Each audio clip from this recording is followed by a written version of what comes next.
tudo bem com vocês? Eu espero muito que sim. Se você é novo aqui no canal, seja muito bem-vindo. Meu nome é Paula e eu moro aqui no Canadá desde 2018, mais precisamente na cidade de Vancouver. Porém, agora no momento eu estou aqui em Montreal, porque eu tenho ficado aí entre as duas cidades. Meu namorado mora aqui em Montreal, eu moro em Vancouver, então eu tô meio que morando nas duas cidades ao mesmo tempo. Aqui no canal tem vários vlogs, tem vários vídeos mostrando a minha vida aqui no Canadá. E o vídeo de hoje é sobre um tema muito relevante para quem tá vindo aqui pro país, que é aluguel. Então hoje a gente vai falar um pouquinho sobre termos, palavras que você precisa conhecer do mercado imobiliário, assim, digamos, aqui do Canadá, que é super aquecido, é uma loucura, né? A gente tá vivendo, não sei se vocês sabem, mas aqui no Canadá estamos vivendo uma crise, né, de housing, assim, digamos. Não tem imóveis suficientes. O mercado imobiliário aqui no Canadá é super aquecido, tanto para venda quanto para aluguel. Então, muitas vezes um apartamento é anunciado e é alugado em poucas horas já recebe 30, 40, 50 aplicações. Isso não só nas cidades grandes, tá? Nas cidades pequenas também o mercado imobiliário é super concorrido porque tem menos opções, né? Tem menos casas, menos apartamentos. Então acaba sendo concorrido tanto quanto nas cidades grandes. A oferta e demanda aí, né, não tá muito alinhada, assim, digamos. Mas se você precisa de ajuda para alugar o seu apartamento aqui no Canadá, seja para quem ainda tá no Brasil, quanto para quem já está aqui no país, mas quer se mudar de cidade ou se mudar dentro da própria cidade e tá aí sofrendo um pouco com a loucura que é o mercado imobiliário aqui, né, com o tanto que as coisas são rápidas e às vezes não dá nem tempo de você enviar a sua aplicação que o apartamento já foi alugado. Se você tá precisando de ajuda com essa questão de housing, você pode contar com os meus parceiros da For Your Housing. A For Your Housing é uma empresa que faz toda essa parte de aluguéis para quem está no Brasil, para quem está aqui no Canadá, né? Se você está buscando um imóvel aqui no Canadá, seja um apartamento, seja uma casa, eles fazem toda essa parte de te auxiliar nas buscas, fazer as visitas aos apartamentos, né, para poder te mostrar ali por vídeo, por filmagem, como é o apartamento, se é realmente como estava no anúncio. Eles vão te ajudar a decidir também, escolher se faz sentido para você aquele imóvel, se é uma região legal da cidade ou não. É muito importante ter esse auxílio de quem mora aqui e também, principalmente porque tem muito golpe, né? Tem muito anúncio aqui no Canadá, nas mais diferentes cidades, que são golpes, né? Então você tem que realmente ter ali um olhar treinado para entender o que é golpe, o que não é. Então o pessoal da For Your Housing pode te ajudar com toda essa parte para que você tenha uma busca aí pelo seu imóvel muito mais segura, muito mais eficiente também, para que não fique perdendo tempo ali. Eles estão atuando nas cidades de Vancouver, Vitória, Toronto, Calgary e agora também em London e Montreal. Então recentemente eles inauguraram aí os serviços deles para London e Montreal também, ou seja, muitas opções para diversas cidades aqui do Canadá. Se você ficou interessado, aqui na descrição vão estar todas as informações e o link para vocês entrarem em contato com eles e já agendar a sua consultoria se você está vindo aqui para o Canadá e também se você quer se mudar, né? Se você está aqui no Canadá, quer se mudar de cidade ou quer se mudar dentro da própria cidade, você também pode entrar em contato com o pessoal da For Your Housing. E agora vamos ao vídeo e aos termos que eu comentei com vocês, que são super comuns no mercado imobiliário aqui, para vocês ficarem ligados. Primeiro termo, den ou study.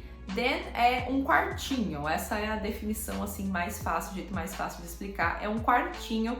Geralmente um den é um quartinho que não pode ser considerado um quarto, seja porque não tem o armário embutido, que são esses armários que geralmente tem nos quartos aqui, ou porque não tem janela, ou porque o tamanho realmente não tem como ser considerado um quarto de fato, então eles consideram um den. Eu já morei em apartamentos que tinham dens que eram grandes o suficiente para serem um quarto tranquilamente, com janela, com tudo, mas também já morei em apartamentos que o den era super pequenininho, realmente só ali para você guardar algumas coisas, usar mais como um quartinho de bagunça, assim, digamos. Mas muitas vezes você consegue fazer um escritório no den, você consegue fazer ali um quartinho para alguma coisa. Então, quando você vê um anúncio que fala lá, por exemplo, um quarto mais den, significa esse quartinho extra. Esse quartinho ele pode ser de diversos tamanhos e aí depende de apartamento para apartamento. Outro termo muito comum é estúdio ou bachelor. Isso significa que é um apartamento que não tem divisão entre o quarto e a sala, né? A famosa kitnet, né? Assim eu acho que a gente chama no Brasil.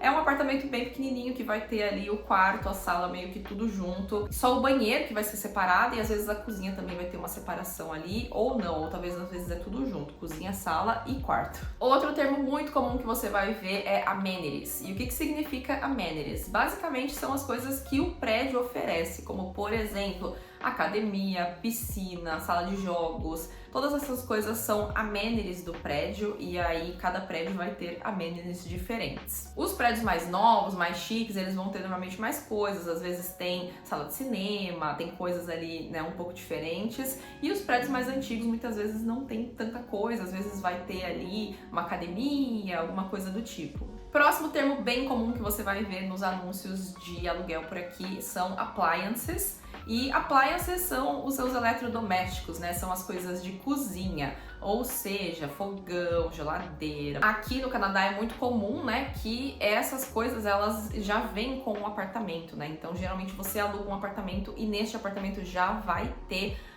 o seu fogão, a sua geladeira, essas coisas estão lá. Você não precisa comprar nem fazer mudança com esses objetos. Esses objetos eles são geralmente, né, da casa, do apartamento. O que facilita muito, principalmente na hora de fazer mudança. Aqui em Montreal, por exemplo, tem uma diferença que geralmente o micro-ondas não faz parte das appliances, né, que vem junto com o apartamento, então você compra a parte, o micro-ondas. Às vezes também não vai ter o fogão, aí depende de cada apartamento, né? Mas lá em Vancouver, por exemplo, é super comum que o micro-ondas faça parte. Aqui em Montreal já não tanto, depende muito do prédio. Mesmo prédios novos, às vezes o micro-ondas você tem que comprar a parte se você quiser ter um micro-ondas. Essas são algumas aí curiosidades, então, de diferenças que você vai ver de cidade para cidade. Por exemplo, é uma coisa que eu não sabia quando eu vim aqui para Montreal e eu fiquei, gente, cadê o micro-ondas na cozinha?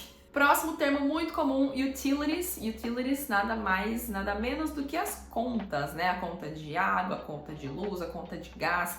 Essas contas eles chamam de utilities e aí nos anúncios de aluguel você vai ver às vezes falando que inclui as utilities, ou seja, aquele valor já cobre as contas também.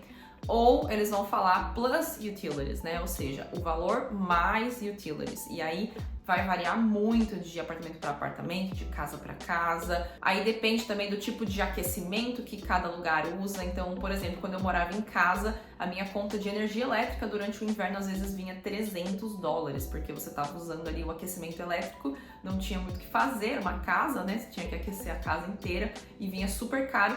Minha conta de energia elétrica, para vocês terem uma ideia, no meu apartamento agora no verão lá em Vancouver veio $30. Então, assim, varia muito, tá? Utilities é uma coisa que pode variar muito, por isso é importante você saber, principalmente se você for morar em casa, que pode ser bem caro durante o inverno.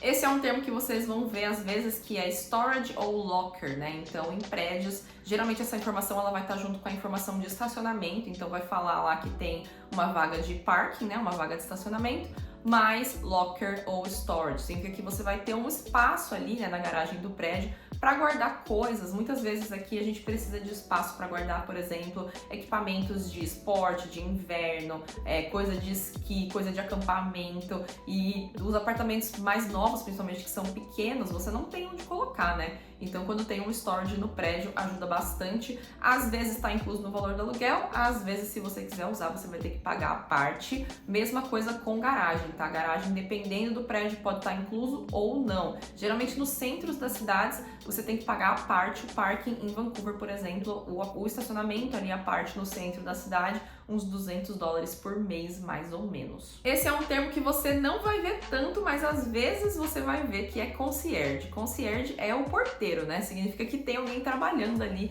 na entrada do prédio, né? Ali na recepção. Não é muito comum aqui, tá? A maioria dos prédios não tem ninguém trabalhando na recepção. Então, até as encomendas, né, quando tem alguma encomenda, ou eles deixam lá embaixo, ou eles entregam na sua porta, dependendo da empresa. A Amazon, por exemplo, geralmente entrega na porta, mas às vezes eles entregam na recepção e fica lá, no chão, lá esperando você. Então não é muito comum, tá, prédios terem porteiro, né, concierge, mas às vezes tem os prédios mais novos, alguns prédios mais de luxo, eles vão ter alguém ali trabalhando na recepção. Eu nunca morei em nenhum prédio que tivesse concierge aqui, mas é uma coisa aí a mais, uma segurança aí a mais também. Balcony também é um termo que vocês vão ver super comum, que é nada mais, nada menos do que a varanda, né? Se tem varanda ou não no seu apartamento. E um outro termo curioso é o solarium ou sunroom, que às vezes eles colocam, que basicamente é como se fosse um balcony, mas ele é fechado com vidro. Geralmente é um cômodo que funciona como se fosse uma varanda, mas ele é todo fechado de vidro, ou é apenas um quarto específico, né? Um lugar específico do apartamento que tem janelas de vidro muito grandes, então entra bastante luz, e aí eles chamam de solarium, né, ou sunroom.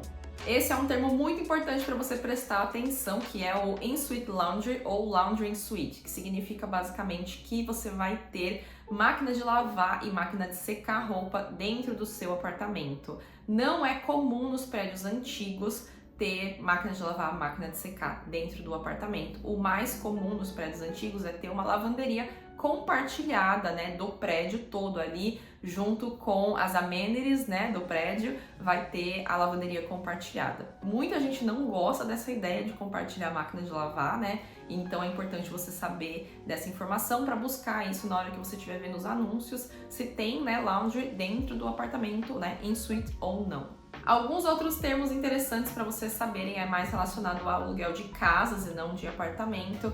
São as townhouses ou row houses, basicamente são aquelas casinhas que são coladas uma na outra, né? Eles chamam aqui de townhouses. E aí tem um outro termo para casas também, que é semi-detached home, basicamente significa aquelas casas geminadas, sabe? Que são duas casas coladinhas dividindo uma parede. E aí você vai ter as detached houses, ou seja, casas que elas não dividem a parede com ninguém, né? Ou eles chamam também de single family home, ou seja, é uma casa que você não está ali dividindo parede com ninguém, e são geralmente as casas mais caras, né? Tanto para alugar quanto para comprar. Então você vai ter esses três tipos, né, mais comuns de casa. Townhouse, semi-detached e detached home ou single family home. Outra palavrinha bem comum que você vai usar aqui é landlord, que é o dono do apartamento, o dono da casa é o landlord, né? A pessoa para quem você tá ali pagando aluguel todos os meses. Dependendo, né, de como for, você vai ter de fato um landlord, né? Uma pessoa que é o dono do apartamento. Ou no meu caso, por exemplo, no meu apartamento em Vancouver, não tem uma pessoa, um dono, né? O dono do prédio inteiro é um banco. Então, você aluga direto com a empresa, direto com o banco e não tem um dono de fato ali.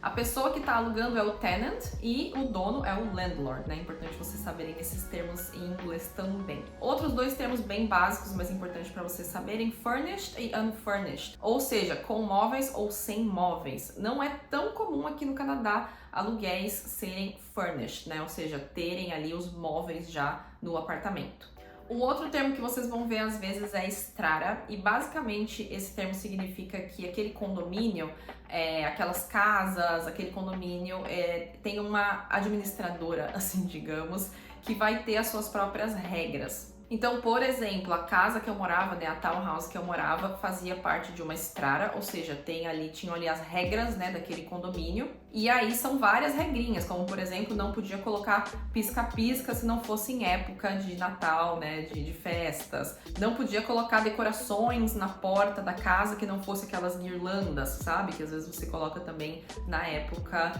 de fim de ano. Não podia colocar nenhuma decoração que tampasse a janelinha que tinha na porta, porque todas as casas têm que seguir o mesmo padrão. Não podia trocar a cor, né, por exemplo, da parte de fora da casa, tinha que ser todas iguais. Basicamente são as regras ali do condomínio, né? Então quando você vê que tá falando que é administrado por uma strata, significa isso, que existe ali uma administração, assim, digamos, de condomínio, onde vão ter regras que você tem que seguir. Outra curiosidade é que geralmente aqui você não paga condomínio, tá? No Brasil é comum ter o aluguel e o condomínio, né? E aí você paga esses dois valores separados, entre aspas, mas acaba pagando junto, enfim. Aqui, qualquer valor de condomínio, ele vai estar incluso no valor do aluguel, tá? Quando você aluga, você não tem que se preocupar com esses gastos extras Quem vai se preocupar com isso é o dono, é o landlord. Bom, meu povo, esses são alguns dos termos que é importante vocês conhecerem e saberem antes de começar a procurar, né, um imóvel para alugar aqui no Canadá. Lembrando que se vocês quiserem ter aí uma ajuda profissional na busca desse apartamento, dessa casa, desse seu lar aqui no Canadá, você pode contar com os meus parceiros da For Your Housing. Se esse vídeo foi útil para você de alguma maneira, deixa um like, deixa um comentário, deixa aí salvo para quando você estiver vindo aqui pro Canadá você conferir ele novamente. E a gente se vê muito em breve aqui no canal. Tchau!